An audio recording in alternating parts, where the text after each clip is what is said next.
Alexa Lavoie for Rebel News, and I'm in London, England, because we are in a mission of free speech. You probably saw Tommy Robinson is holding his big rally today for free speech. We will be on the ground covering it. But last night, Turning Point UK did organize a vigil for Charlie Kirk.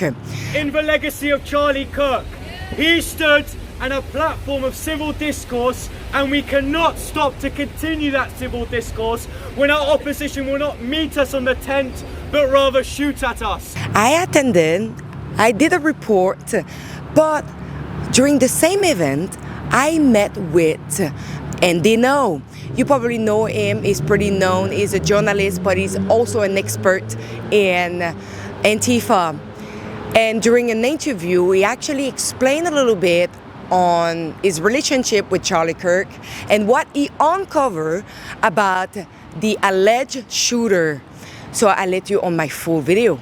What needs to be done is their propaganda and lies has to be exposed.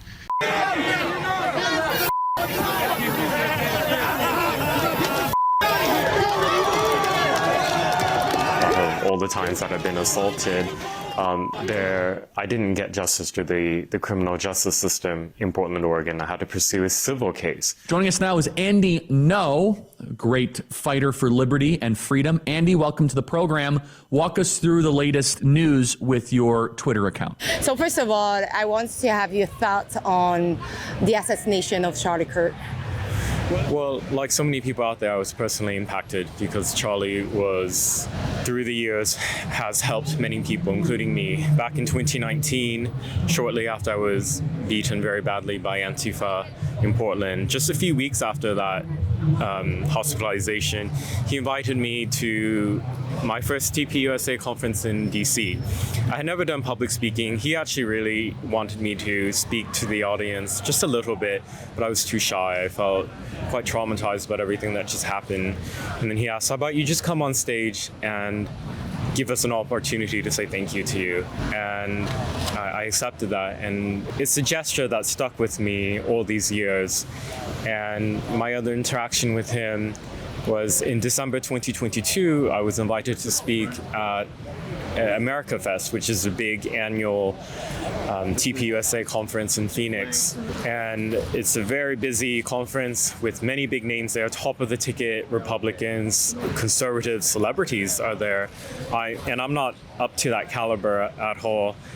And yet, in all that chaos, I remember when I went backstage in one area where many of the speakers were, and things were going on, he was busy. He had just a moment, and he made eye contact with me, and he smiled and he waved.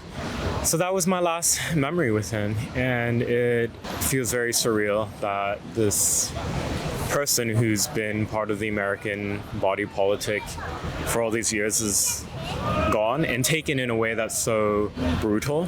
So the last several days I've just been spending my time reporting as best as I can on it and trying to give respect to his memory through some of my writings. Today I broke the news that one of the slogans that was written on the rifle cartridge that was used in the attack are the lyrics to Bella Ciao. So I don't know if law enforcement caught the significance of that. At the press conference, the Utah governor read out the lyrics and didn't contextualize it. Investigators noted inscriptions that had been engraved on casings found with the rifle. Inscriptions on a fired casing read, "Notices, bulges, capital OWO, what's this, question mark." Inscriptions on the 3 unfired casings read, "Hey fascist, exclamation point, catch, exclamation point." Up arrow symbol, right arrow, and symbol, and 3 down arrow symbols.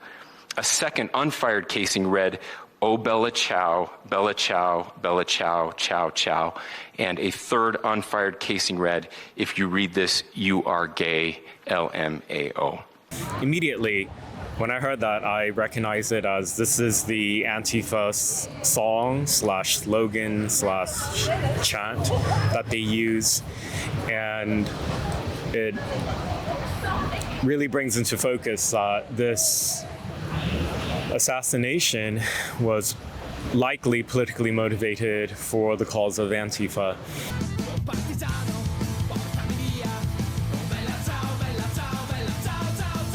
And this also comes in the context of Mr. Kirk for many, many years now receiving thousands of threats, and this is what his team has disclosed on social media after he was killed.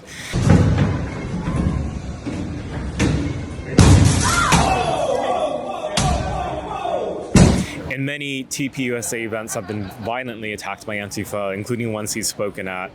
And people kind of just forget that all this happened. I think violence against conservatives in America is very normalized, particularly in liberal cities and, of course, on university campuses. So it's not even a story. You know, you have videos from students who are terrified through all these years as they are swarmed, they are attacked, much in the same way that supporters of Donald Trump back in 2016 who were going to his events when he was before he became the nominee for the Republican ticket. Those people were violently attacked in many, many cities. So today I showed up to the memorial in London and look at the size of it. You know, this is big, and this is not in the US, and his impact was really global. And I hope, you know, at some point when his family is able to look at this footage at some point and then feel, you know, that with all that pain, there's for them to remember the legacy of Mr. Kirk and the impact that he's had on so many people who didn't get the benefit that I did of meeting him, but nevertheless were impacted by his work. I know you actually look into the shooter, and what do you think can be the motive behind the assassination? Well, right now, the clearest indications of the motives appear to be what were written on the rifle cartridges. So the lyrics of Bella Ciao, which is an Antifa dog whistle. For most people, they'll have no idea why are there songs of an Italian World War II era song being written on a rifle cartridge in Utah. But that is like the Antifa anthem, I would say, their unofficial song. There's that. There's also another cartridge where it says, "Hey fascists, catch." So the language that the alleged gunman used is that of Antifa, and also reflects the language of many of those who were celebrating his murder. Called him a fascist, called him a Nazi, said he deserves it. The family of the alleged gunman has been very cooperative with law enforcement, and they provided statements, including that Mr. Robinson, the suspect, said that he believed Mr. Kirk spread hate and was hateful. So all the evidence that we know so far lines up that he was a leftist who had the views of many, many people on the left now who have been celebrating in such a wicked, evil way. Charlie Kirk got shot and he's dead! How did we end up as a society to now kill someone over ideas and words? You know, I ask myself that question a lot, and I've asked it for many years, myself being a subject of political violence many times by the violent far left. I left the US because of that for safety reasons. And I think that the left and the radical left, they're two distinct things, but they're related.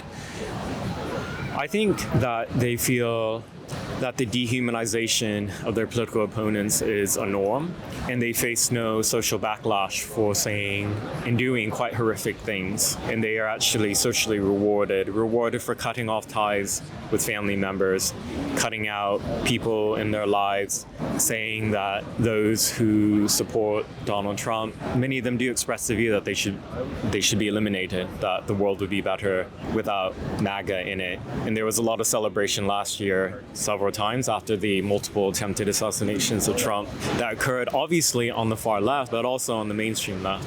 So there's been an environment where that type of extremism is encouraged. And so people don't even recognize it as hate. which is what it is, hate. They talk about hate speech all the time. They don't recognize it when they do it, when it's in front of them, when it's coming out of their own mouths. That's the irony. I guess I'm glad that a lot of Democrats and liberal figures have come out to condemn the killing, but a lot of that came with throat clearing. Like they had to say, I disagree with Charlie Kirk on this, this, and that. I didn't like that you said this and that, but he shouldn't have been killed. And if that's the bar of where we are, then that's really sad. I mean, might as well not even say anything. You don't really get accolades for saying that you're against murder. Thanks for watching, guys. I hope you appreciate it. So if you want to support our work on the ground and offset our travel expenses, because here it's really expensive in England, you can chip in at ukrebels.com, and I repeat, it's rebelsuk.com. Thank you.